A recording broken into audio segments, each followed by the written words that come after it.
We are the Department of the Air Force Uniform Office, and we have the responsibility for both Air Force and now Space Force uniforms. And we do design, development, and engineering support and sustainment. So we essentially have responsibility from cradle to grave for every uniform item that is used on both the Air Force and now the Space Force. For uniforms, the biggest challenge is trying to fit all different shapes and sizes for men and women in uniform and making sure that they all look the same, even though they are not the same size or shape.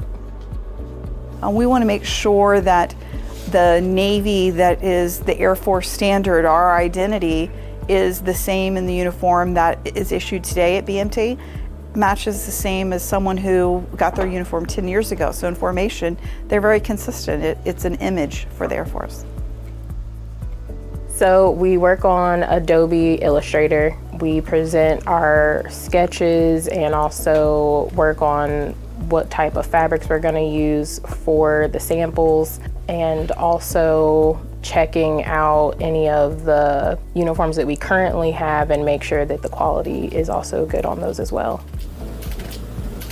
I think the team is really proud of what we do, and it's always nice, and it's particularly nice to be in a position where we are on a base where we get to see people wearing and using the uniforms that we develop. User feedback is our #1 way of how we improve our process. And we bring in models all the time to try on our concepts, make sure that once we get to a final prototype that it's actually fitting and working the way it's supposed to. I love this job. I love the fact that we get to have face-to-face feedback, because I don't think that's something in industry that you get to have. You get to see the airmen and airwomen come in and try on the uniform, and you get to see the smiles on their faces of what they're happy with the new changes, and you get that face-to-face contact and feedback for you to take notes, and that's not something that you would get out in industry.